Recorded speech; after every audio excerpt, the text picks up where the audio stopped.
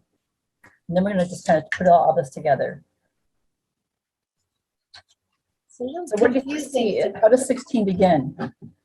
He visits a prostitute in Gaza.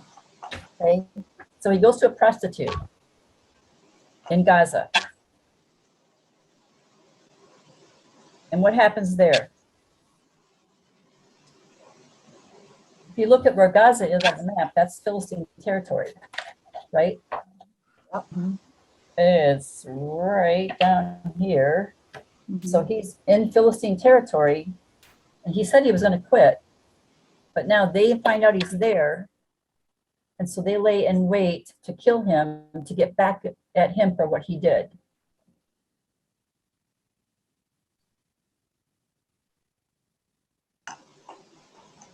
What does he do when they try to take him?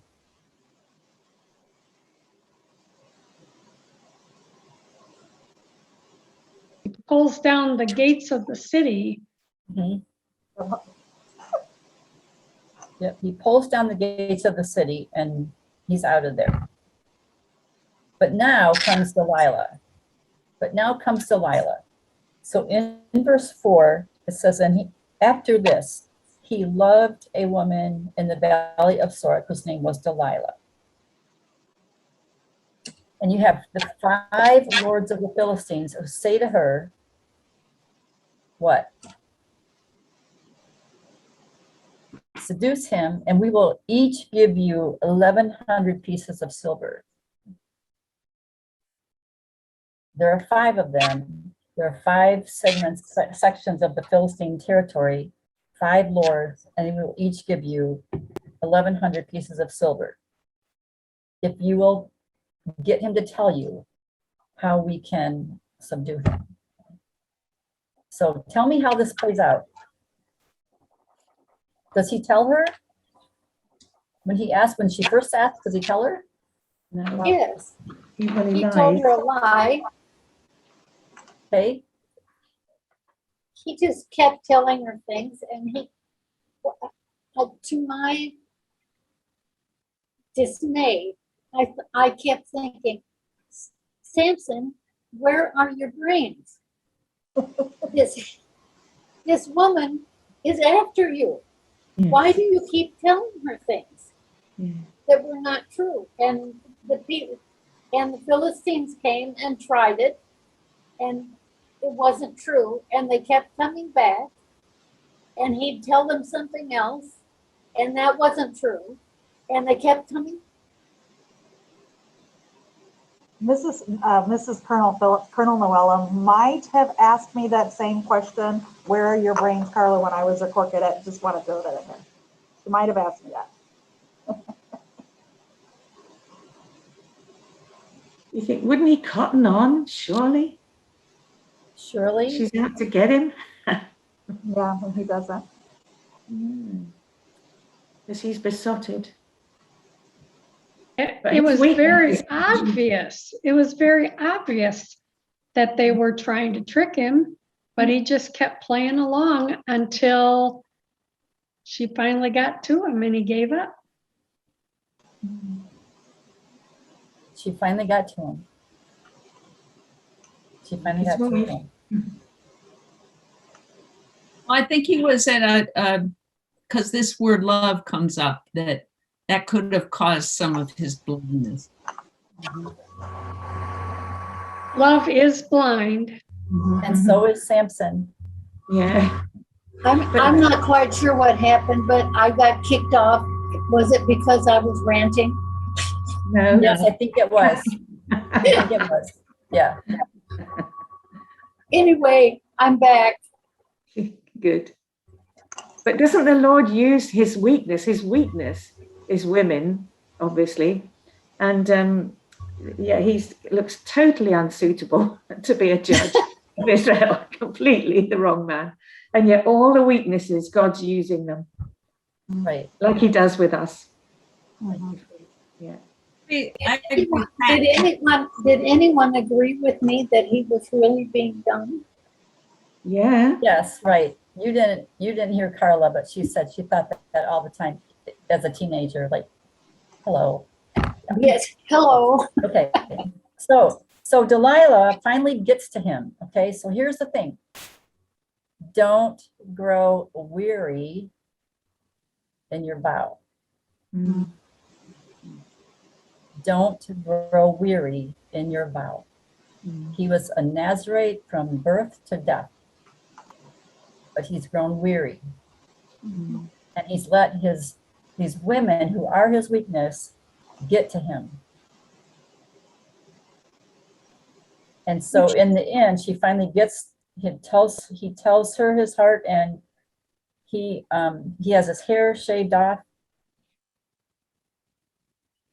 And when they come for him,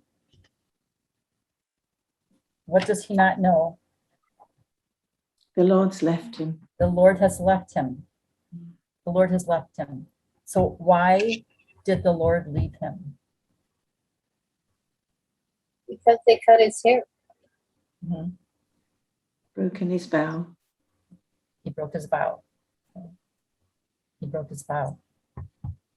So he didn't have the strength anymore. All the way through this, it said the Spirit of the Lord moved on him, the Lord moved on him, the Lord moved on him and gave him the strength. It wasn't his hair that gave him the strength, right?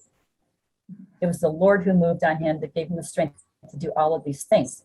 Because back in chapter 13, his mission was to begin to save the Israelites from the Philistines. So then there's Ron's favorite part, where they gouged out his eyes and they imprisoned him. Okay, and then how does this story end? What happens in the end of this story about Samson? He prays. His hair begins to grow back and he prays. What's the situation?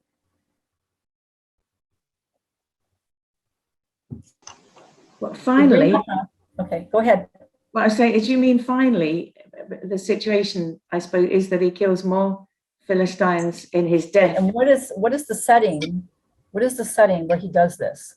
Oh, Dagon, the god of Dagon. Okay. They're having a big celebration because their god Dagon has given Samson, their enemy, into their hands.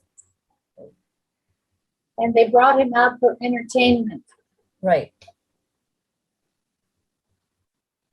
And instead, what happens? He says to the guy holding his hand, show me the pillar so I can lean against it. Right. And then he prays, okay, God, one more time, just give me strength. Give me strength. Mm. When he pulls that building down, and he says, just let me die with the Philistines, because he knows, okay, let me die with the Philistines. He pulls that building down. And what happens? He kills 3,000. everyone. Who's in the boardroom talking? I was just saying, it kills everyone, and then it says that he killed more people in his death than he did in his life. Right. And in the past, that was kind of strange to me. It's like, okay, he killed more people in his death than he did in his life. So, but then when you put it in the context of back to chapter 13, verse 5, this is why he was born, to begin to destroy the Philistines. So in that, and he killed in that one moment, in his final act of beginning to save Israel from the Philistines, he killed all the 5 lords of all it says that it fell on the lords and it fell on all the people. And so he, as one man, killed more, in his death, he killed many Philistines, okay? But go back to God's mission for him. This baby's going to be born and he will begin to save Israel from the Philistines. He will begin. Okay, now, let me ask you again the question. How did he do this? He was one man. He was one man. In the past, the other judges, how did they defeat the enemy? Their army usually. The Yes, right. They would go to war with them, with armies, people, okay? But here's Samson, one man, and God is from birth commissioning him to begin to defeat the enemy. One person. I was irritated left and right here because there's so many things that are just gnats that are irritating in this story. And I feel like even in this last sentence in verse 28, like it just proves all of Samson's motives to me were just way off base. Like he had every motive. I want to do this so that I can be avenged for my eyes. I want to do this so I can be avenged for whatever, his wife and those slight that was done to him. He's doing all these things to avenge himself. But the only redeeming thing that I get out of this whole account is that God, like you said, God's mission for him was accomplished through God, through the strength of God. And so every time he had to turn to something that was dead, he had to use death to accomplish the mission, which is what then points to Christ. And that's what we have to constantly remind. But I'm just so irritated by so many things. Yeah. To piggyback with that, I wonder how his life is a reflection of the whole nation of Israel. That they absolutely were not following him. They did evil in the Lord's sight. And I guess I have more compassion. I'm very upset with the story of Samuel, and like Jeannie, it's a frustration to me still, but I really wonder that his life is a reflection of the whole nation and their inability to live up to their mission.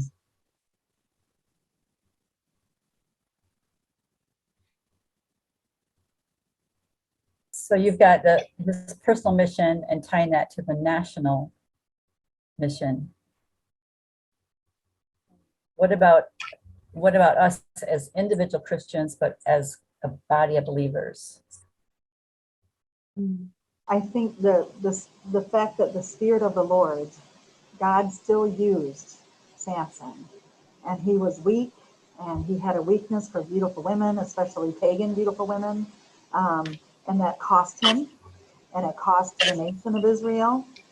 But I love the fact that the Spirit of the Lord still came upon him. He was still usable, and he still did great things for God. He just seemed to always have to learn it the hard way. I think how much more could he have done if he had not had to always learn that the hard way? But I do love that the Spirit of God uses broken people in the body of Christ. Right. So Samson's story is frustrating. It's frustrating. But again, I looked at everything in light of that verse 5 of chapter 13. This is his mission. And he's a Nazarite from birth to death, as we are as believers from our spiritual birth to our death.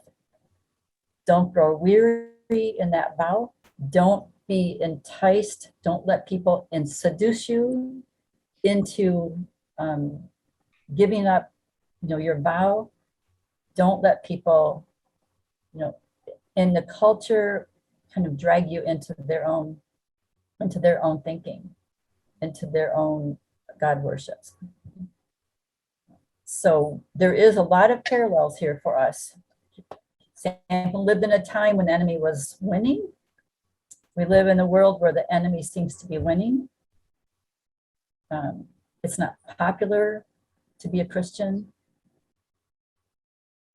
And our job is to begin to deliver, begin to destroy the enemy. One person, Samson didn't completely destroy them. In the end, he was told that there was still the Philistines had to be destroyed. There was still a lot of them there. But Samson did a part. He played a part in beginning to destroy them. And we can do the same thing. One person can begin little by little to defeat the enemy.